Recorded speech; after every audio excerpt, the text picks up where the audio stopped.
So hello and welcome to another edition of our one-to-one interview today on a very, very current and hot topic, the AI Act done by the EU. I have here today Gregor Strojin. He's representing Slovenia, and he's also the vice chairman in the committee at the EU, having looked at this. And I will ask him some generic questions and then also some more specific ones. So hi, welcome, Gregor. How are you doing today? Hi, I'm doing very well, thank you. You? Yeah, I'm good too, thanks. Thanks for joining us. It was quite some challenge to arrange this here. I think we have tried for actually a couple of months by now. You're a very busy man, even more busy these days, I suppose, after EU has finalized this act. And of course, it's a big discussion in public going on. Well, thanks again for still taking the time now and doing this with me today. So so you are the vice chairman of the Committee on Artificial Intelligence at the Council of Europe since I think last year. The EU has been working on this since I think 2021 already. Maybe you would just briefly introduce yourself, very briefly. I have seen your background. You've done lots of things, but just for our people, you know, what qualifies you to be in this committee, and you know, what's your background, and what you're currently doing, and what's your role in this committee, please. Yeah. Okay. So maybe just to kick it off, we need to distinguish between the European Union and the Council of Europe. They're two separate organizations, although at this moment they're both working on legal instruments related to AI. And I personally, I am also involved with both instruments from my own perspective as a representative for Slovenia. But as you rightly pointed, I'm the vice chair of the Committee on AI at the Council of Europe, which is based in Strasbourg and represents or holds membership of 46 member states. So this is all the EU members plus about 20 plus. We had 47 until last year, but then Russian Federation was kicked out. As to the Committee on Artificial Intelligence, it's a successor to the ad hoc committee on AI, the CAHI, which had its mandate from 2019 to 2021. And I was the chair of that committee. And I believe it's also one of the first committees worldwide that started actual work on regulating AI. So I'm by profession a lawyer. I hold an LLM in international and comparative law with a specialization in information technology and intellectual property law. I got it in Chicago, Kent in 2002. And I have a LLB in law from the University of Ljubljana, Slovenia. And in 2000, I did a thesis on business method patents for software. Basically, I've been working with different legal issues related to the technology since my student years, so 25 years almost. I'm also a bar qualified lawyer, and I worked primarily on informatization and transformation of business processes in the judiciary. I currently also lead several projects related to judicial knowledge base exploitation. I'm also a member of CEPEJ, which is the European Commission for Efficiency of Justice. And it has a working group where I'm very active related to cyber just issues. So how to operationalize and standardize also AI in judiciary. Okay. So previously I was also a member of the Statistical Office Board of Slovenia, and a number of these issues that somehow culminated now in this work for the past 5 years, trying to see whether more regulation is needed to address the issues posed by AI, and then elaborating and defining these solutions. Okay, great. So where do we stand right now? What is the state of the regulation? This is not law yet, but it will be law this year, right? And you expect to have similar impact as the GDPRS regulation, which was, of course, worldwide respected and taken on. Are you expecting something similar for this? And when is it going to be real law? Well, AI Act is a project of the European Union, and Council of Europe is developing what we call colloquially AI Treaty, but I will get back to that, and I will try to answer your question, what are the goals of the AI Act? But before I do that, if you allow me, I'll just do a quick overview of how regulation developed over the past 10 years. Is that okay? Sure, please. Yes, yeah. So as everybody knows, and it's been the talk of basically every bar in every village now, this year AI has a high rate of development and adoption. And over the previous years, it was almost 40% per annum. And this year, of course, we can expect it to get even higher with generative AI models being available to basically anyone, and many people having direct experience with that and becoming aware of what that might be. But on the regulatory side, we have seen first concerns over impacts about 10 years ago. And this translated first into various calls for action, recommendations, guidelines, mainly ethical guidelines. But ultimately, it was realized that ethics cannot replace law, binding legislation that can be enforced. And first, I was involved in 2018 with CEPESH, which issued the ethical guidelines on the use of AI in judicial procedures. And this was also within the scope of the Council of Europe. But then in 2019, Council of Europe formed CAHAI, that I mentioned before. Members elected me to the post of the chair, and the goal of CAHAI was to identify the state of affairs, align understanding of various stakeholder groups of what are the issues at stake, and achieve common ground on the potential solutions. We didn't want to just go into the answer, yes, we need regulation, but we first conducted a feasibility study, which included or involved both the representatives of governments, but also representatives of academia, civil society, industry, and the tech sector. So we also had observers from other countries, not non-members of Council of Europe, including United States, Canada, Japan, Israel, Mexico, and so on. So we try to have as wide approach to the subject, which resulted into what I mentioned, the feasibility study on one side, and then recommendation for possible elements for a legal framework. For example, we found that there is no legal vacuum at the moment, but that there are substantive and procedural gaps in legal frameworks which prevent adequate and effective protection of fundamental rights. So, for example, without transparency of AI systems, it is impossible to verify if a decision that is made by AI system or made on the basis of a decision of an AI system violates various human rights. For example, prohibition of discrimination. Or, as we see now with generative models, but this was not discussed at CAHAI at the time, there is or there might be an issue with copyrights on input data used by training models. And again, without transparency of both data and the model, there is no way of knowing whether there might be violations.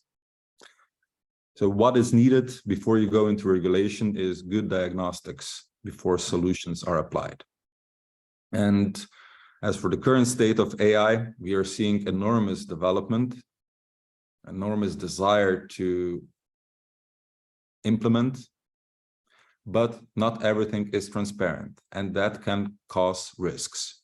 And when negative impact occurs, remedies are difficult to achieve. So ultimately, we need a proportionate and risk-based approach, preferably horizontal, and with additional vertical instruments that adequately address such a wide transformative technology and its impacts. So simultaneously with the work of CAHAI, European Union or the European Commission switched gears, and as it was in the previous mandate of the European Commission, there was some discussion about regulation of AI, but the conclusions of the previous European Commission were that there will be no regulation. With the new with the new European Commission in April 2021, they presented the first draft or proposal for the AI Act, which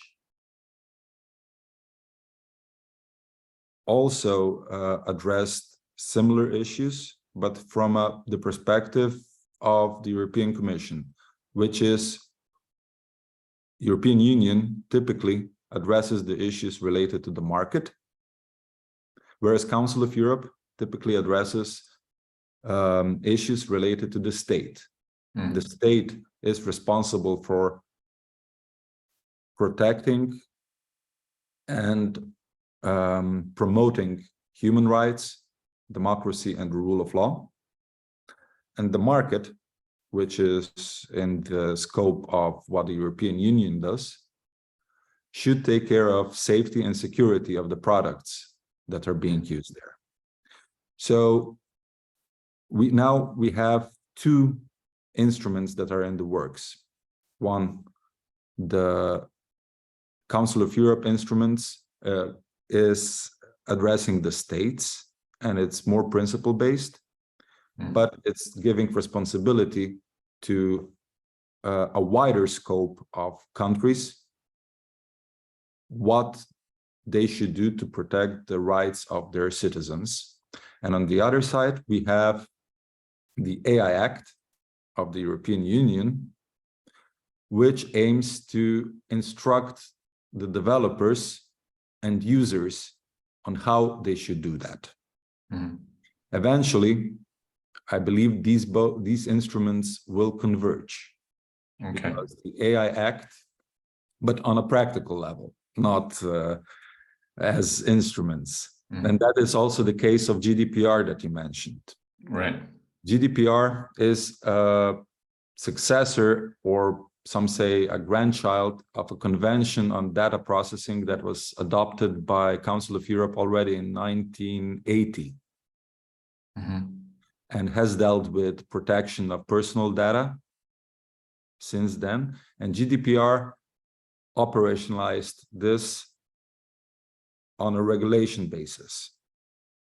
And the convention, it's called 108, and it has its own successor, 108 plus, serves as a sort of a global vehicle to also implement the good practices of the GDPR all over the world.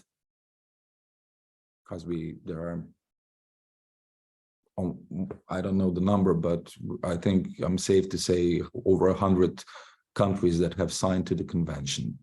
So I guess the ambition of the European Commission is that both the AI Act and the AI Treaty will eventually be aligned to the point that they serve the same purpose.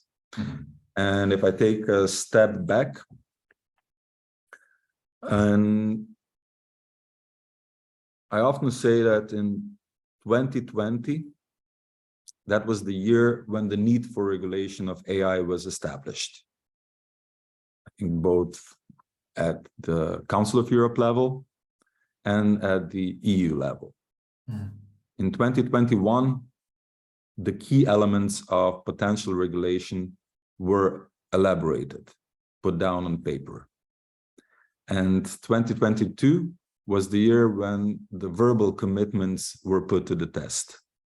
That's when the negotiations started.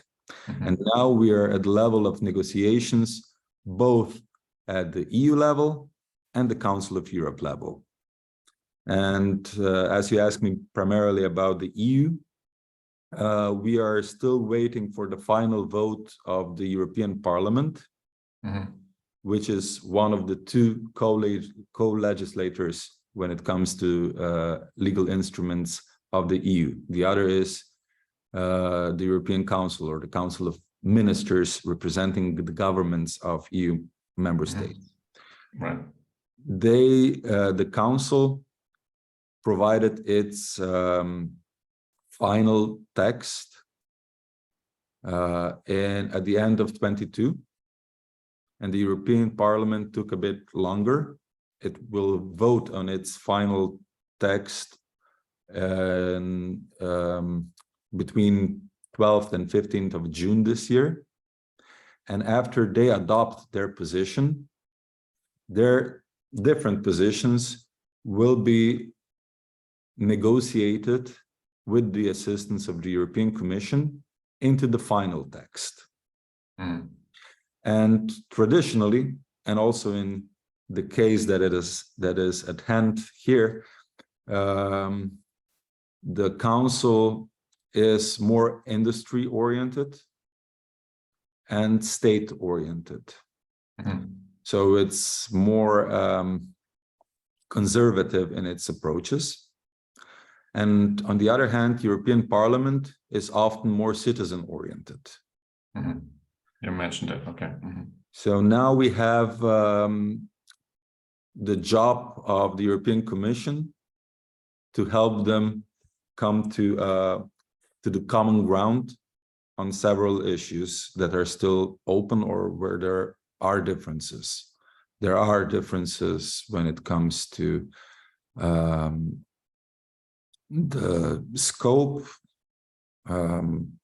also how and which areas of applications are to be considered prohibited, which are considered high risk. What do we do with general AI approaches? Now the European Parliament has had some additional time to consider also the new aspects of generative AI models, or so-called methodology was used of foundation models. There are some new things that came into the equation, which will still be deliberated in these trialogue negotiations. And initially, the goal of the European Commission was to have the act adopted by end of 22. Of course, that was not realistic. I think realistically, it will be adopted in the beginning of 24. And I think the European Commission will push hard to get to that date, also because its mandate runs out on April 24. And so at the same time, approximately, we can expect the negotiations to be finalized on the AI treaty at the Council of Europe level. This, of course, will come with a certain grace period on when these instruments will come into effect. Whether this will be 2 years, 3 years, that's to be seen. But what can be envisaged is that these rules will need to be taken into consideration by both developers and users already now, especially with some time needed for adoption of both practices and adaptation of the models. You will need to be prepared for the moment when they come into effect. Because, for example, the European Union AI Act envisages quite high penalties for non-compliance. They can go up to 30 million euro or 6% of annual global turnover, legal entities. But the most important consequence is that non-compliance prevents companies from putting their systems, their tools on the market. Okay, yeah, understood. Thanks for your long clarification how this all works together. It's not always clear. But still, let's stay, of course, with mainly with the AI Act, even if it's from the committee for this discussion. Before we go into some details there, I'd like to bring something up, though, that is always discussed in our group here with High Tech Connect, which are, of course, people who apply IT, who also sell IT and want to have, and are, of course, proponents of not stopping any innovation. The EU has not somewhat, it's proven actually, the reputation for being very relatively fast. I mean, you're faster than the US here, and thoroughly, and also creating good results with regulations and policies, like with the GDPR and now with this AI Act. But we, of course, lack the same success, if you call it success, in bringing AI as innovation leaders to the market. So there, of course, is often then the critique: are we investing in the EU on the wrong things instead of policies and regulations? Shouldn't we invest more into getting these innovations out in the market and establish competitive companies who create lots of jobs? You have any opinion about that? I bring it up very early here, since it's something that's often associated with the group that we gear to, when we talk about EU regulations. I would disagree that we only have regulations that are being proposed. There is tons of money being thrown into subsidizing various both AI and other tech projects in the EU alone. And we can see we have Horizon projects, we have a number of funding opportunities under the digital agenda. And we see many positive benchmarks in both AI.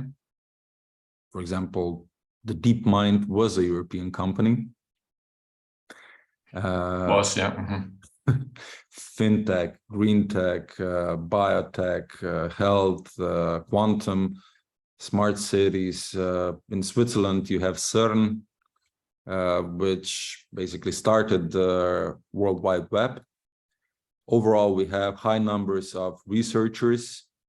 We have excellent basic education systems as well as top-level universities. We also distinguish ourselves in overall quality of life and human rights, which are sometimes things that are taken for granted. And I might say that many non-European companies benefit from this, especially from the human resources that are developed in Europe. European companies, on the other hand, do typically have a problem of capitalizing and scaling up.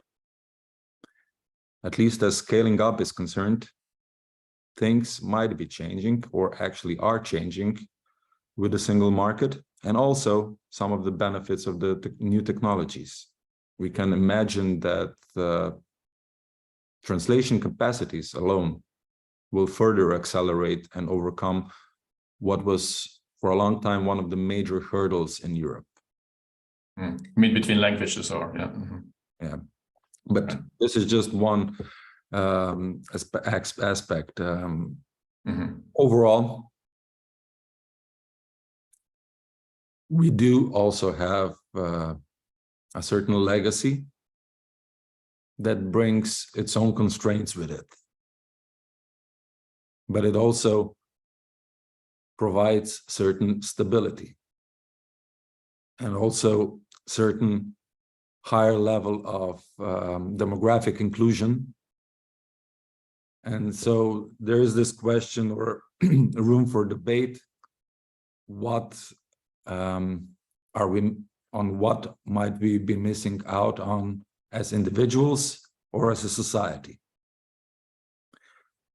But I would agree that we need to ensure that we keep up with the levels of progress, but also to prevent potential negative impacts and fallouts. Mm-hmm.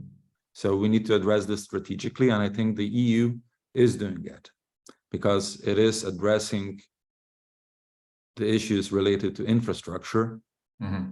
issues related to skill development,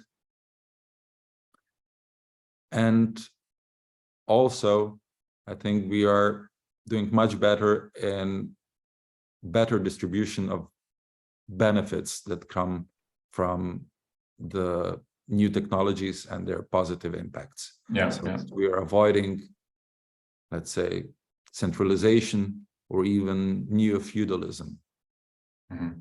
Yeah, that's all correct, and it's an honored approach. Fact is, though, that the largest tech companies in the world, in terms of valuation, I can share these numbers. Actually, our people know these numbers. The EU has Europe has 3%. So that means 97, and 2% is actually Africa. So the two big internet companies in Africa who achieved that. We're talking about valuation, which is of course correlated to number of jobs, naturally, right? Not always, but yeah, pretty much always. And the rest is, of course, predominantly the US and China, which is rising. Mm-hmm. So the US has, I think, 60%, and China has more than 60%, and China is nearly 20%. And in the EU, we have 3%. So 97% is not here in the when we talk about high tech and internet and all these things. And of course, it's true that we have excellent universities and invest a lot. But the fact is that the best people work for these companies, and they even then go to the US, right? And last thing, of course, we have also the last probably 30 years or so invested a very, very small fraction into startups compared to North America and now China. In fact, these numbers are really, really bad. Germany, the biggest European economy, it has invested 450 times less per capita venture capital into startups, and this since decades. So if you invest nearly 500 times per capita less into an industry, and you're talking high tech, then you can of course not really talk about that you can compete at some point anymore. That's what is reflected with this just 3% at the end of the day. Anyway, this is where I'm coming from, and this is where then of course people are saying shouldn't we be totally alert on such facts rather than setting up regulations. But I'd like to stop the discussion on this front because that's not the purpose of the call. Yeah, sure. I agree completely, but there might be something to say about the either short or long-term financial interests of investors, and on the other side, the policies that might be adopted by geographical entities. Mm-hmm. So the decisions of investors might be different, sometimes even opposed to the issues of long-term stability in a certain region. Sure, yeah, that's so I wouldn't put all the money on betting only on the valuation when it comes to what constitutes sustainable development. Mm-hmm. Yeah, that's what I said, but it's of course correlated with number of jobs, and the number of jobs, of course, I can demonstrate as well. It looks really, really bad. Anyway, so that's not the topic for today. Let's go back to the AI regulation and the efforts being done here, which the industry was actually asking for, right? We had just last week in the US Senate, it was where they brought in these top AI experts and representatives, and they were actually calling for regulation. So it's still doing something that they are asking for. One question I have immediately also to you is what will that mean now to these companies who brought out these systems? And seems to be like an arms race going on now, right? The first one brought it out. Now the others, of course, follow and have to follow. Some are even doing it in open source. So it's not even it's they have other business models behind it. They also have business models naturally, but so it's make it available for selectedly for free to research institutes. So what is so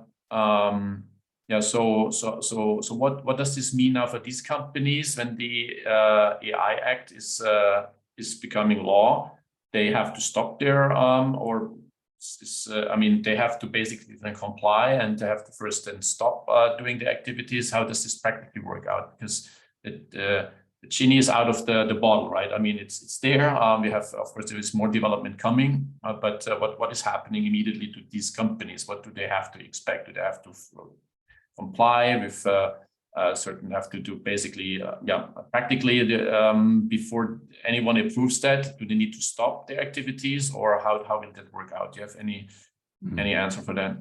Well, as I said before, it will take some time before, after the adoption, that these regulations actually come into effect, which means that require compliance from that moment on. And also, we do not have a final text yet. The issues regarding foundation models only came into the proposal or the text of the European Parliament now, and have not been mentioned at the European Commission level proposal. Only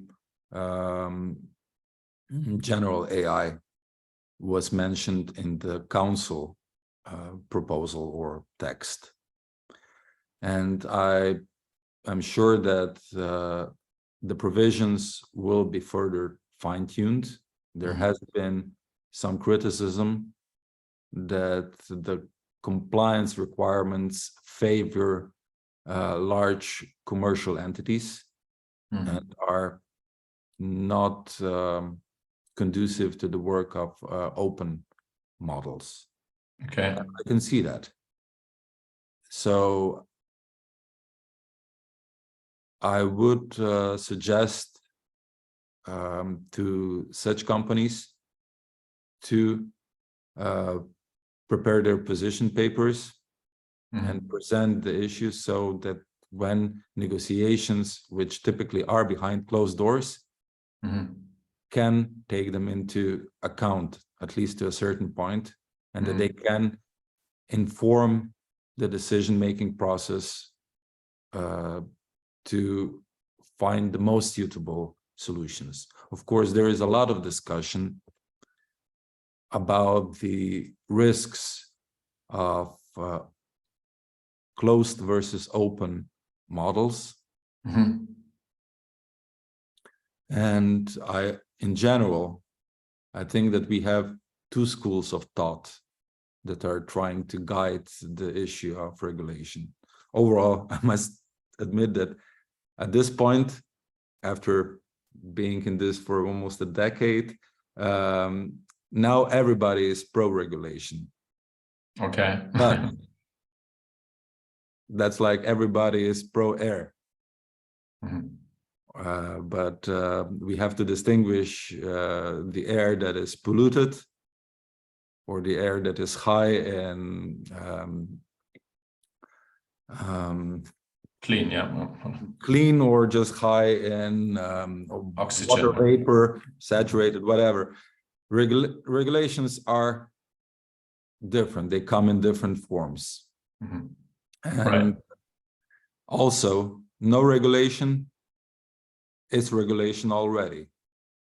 Mhm. Sometimes I feel that delaying adoption of regulation is benefiting some players. Okay.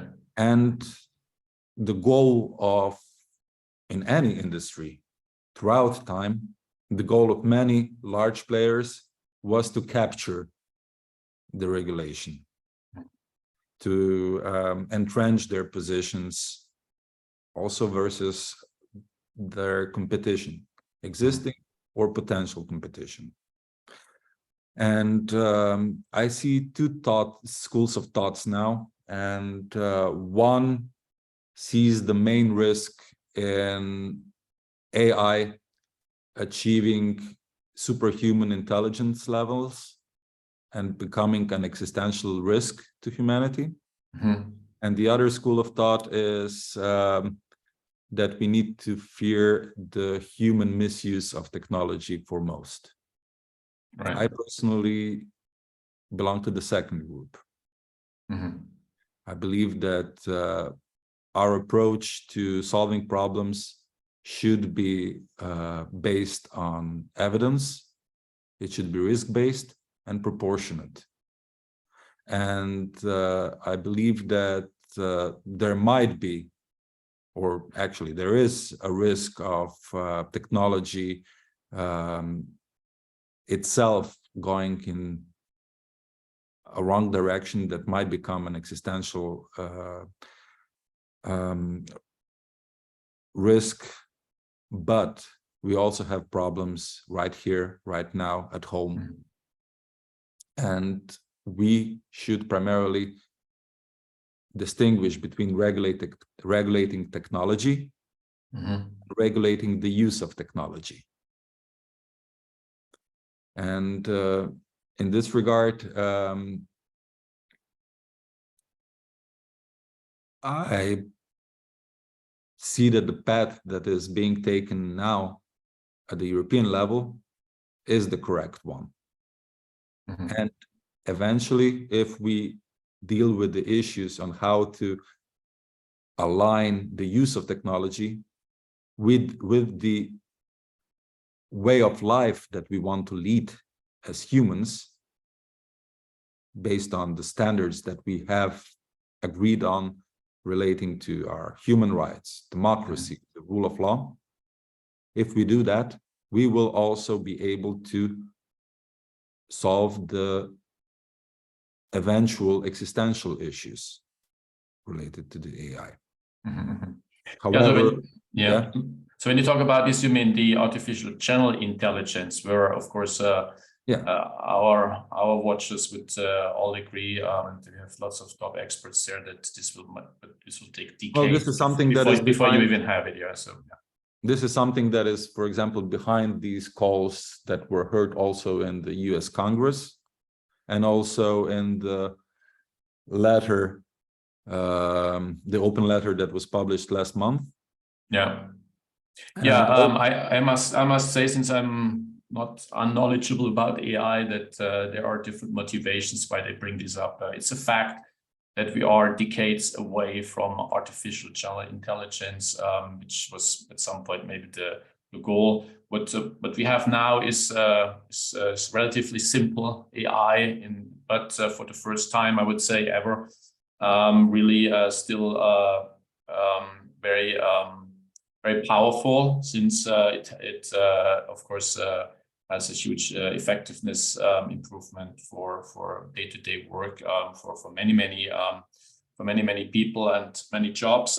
So one question I have here for you is, has these regulations actually also looking at on one hand, they're looking clearly at things like bias and risk, right, and privacy issues, that you have to have a quality assurance system in place, these type of things. Copyrights, of course, have to be respected and so on. You have to document all that. So that is one aspect of it.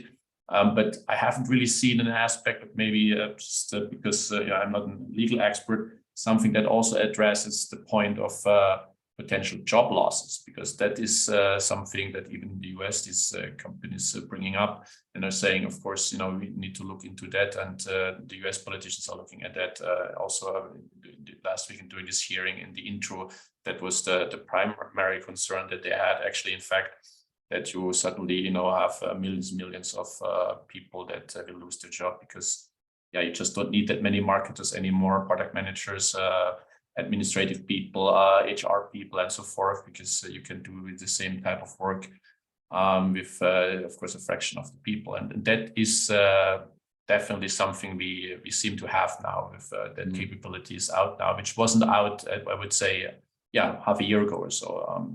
It was possible and they're working on it, but now it's out there, and companies will make use of that and have already announced, like British Telecom, for example, has announced they will make use of that, and it will impact, of course, their hiring and firing policies or strategies. So has this been addressed? Is this, can you even address that?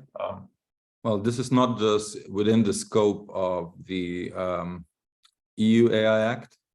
Yeah. It is something that was addressed at the level of the Kahai's work, of the feasibility study, that there will be impacts also related to sociological and economic and also environmental, etc. Issues. What we are seeing is a technology that is at the level of an industrial revolution or even bigger. And it is going to transform the society in many ways. And individual legal instruments, of course, cannot solve everything. My opinion is that even the AI Act might be too ambitious in trying to be a so-called maximum harmonization regulation, which tries to solve on one spot all the issues related to the marketing of such products.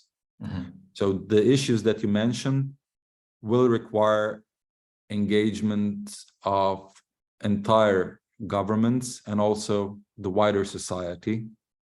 At the level of AI Act or the AI Treaty of the Council of Europe, what we can be looking at is to prevent job-related discrimination, processes of hiring or firing people. Right. AI is used.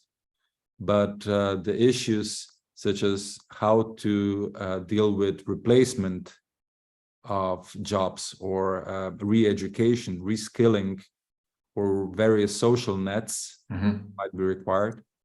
This is something that needs to be looked at tax level policies, then at social welfare policies, etc. Right. Okay. A few things I'd like to also ask you, that were communicated and discussed, but maybe not clear to folks. There was mentioned social scoring, for example, that should be, of course, also addressed and avoided.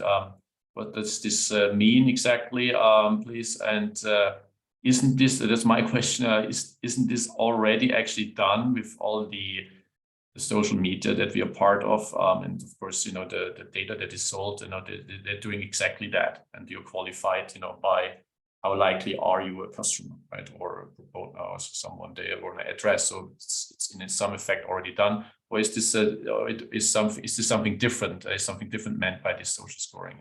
Well, social scoring, in a more narrow sense, would mean providing you with rights or taking away your rights that you're entitled to as a human being. Okay. On the basis of your behavior as it is evaluated and judged or assigned score by an AI system.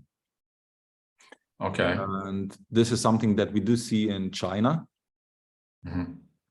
And in a way, you have rights taken away also in Europe, for example.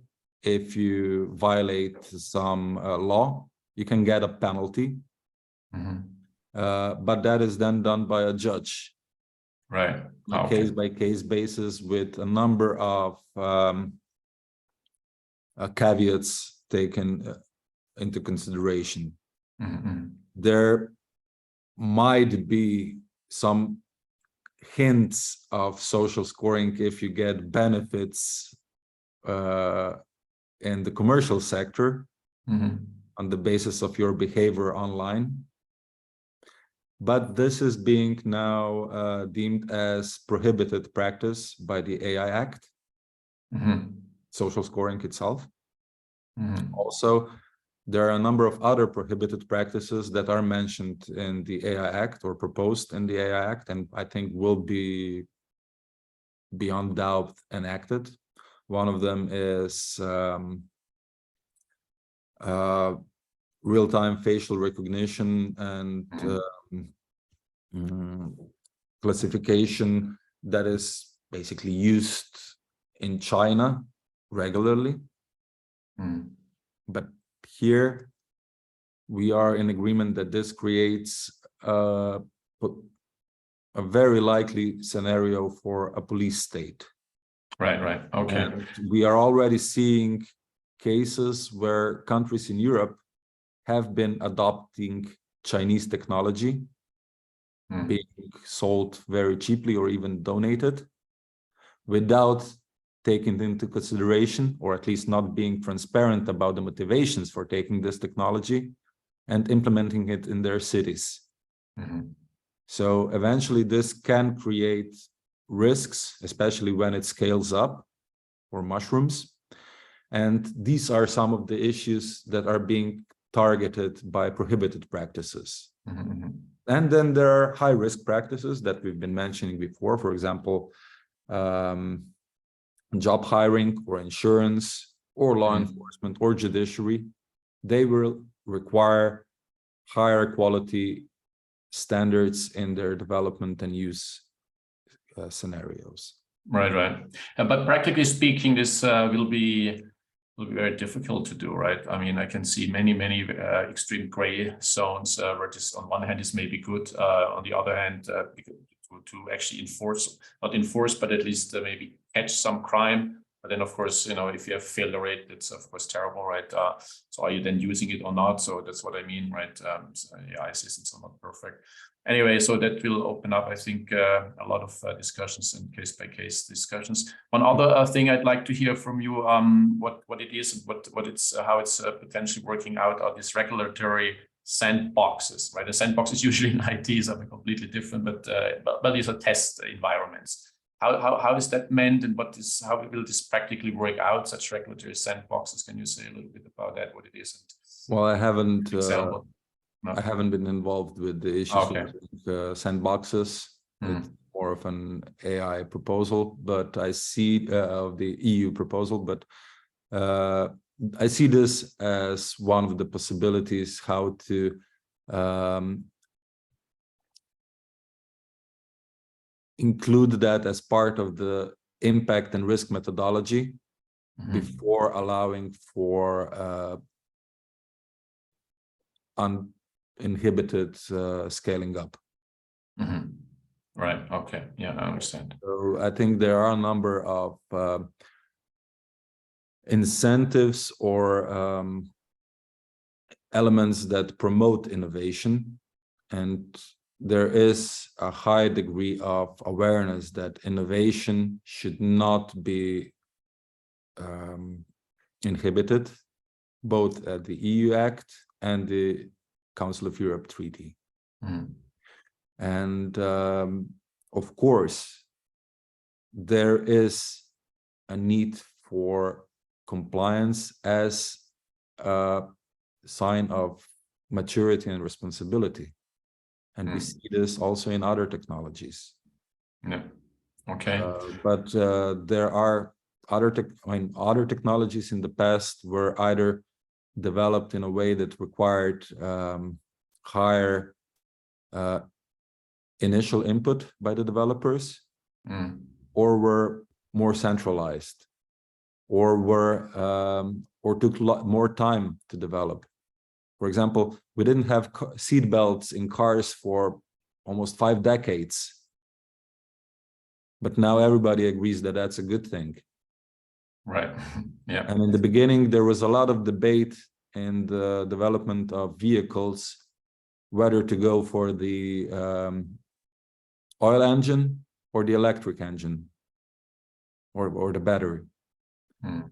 And it was mostly due to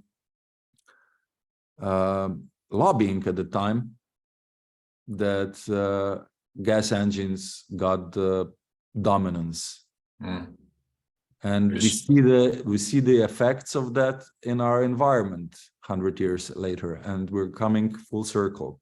So I can see the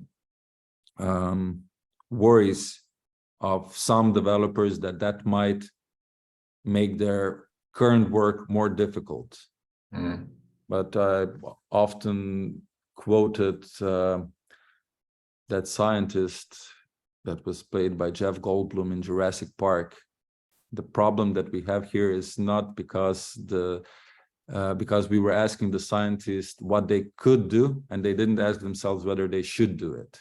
Right, right. Yeah. So one question I have, practically speaking, again,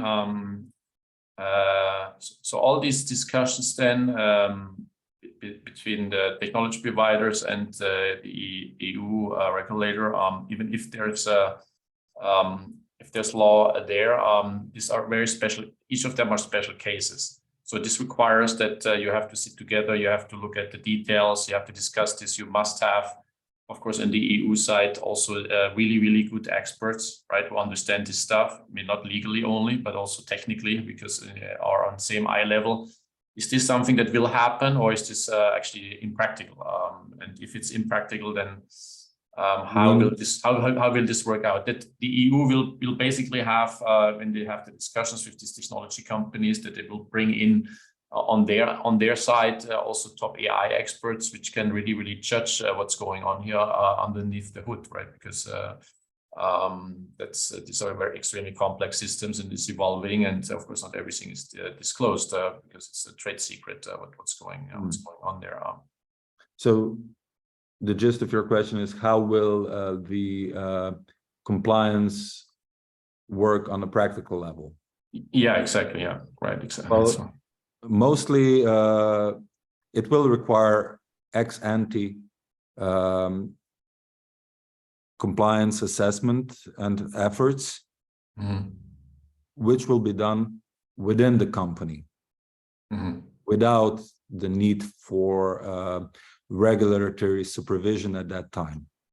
It will require adequate documentation and adequate assessment by the company or the developer, and that documentation will need to be available to the regulators.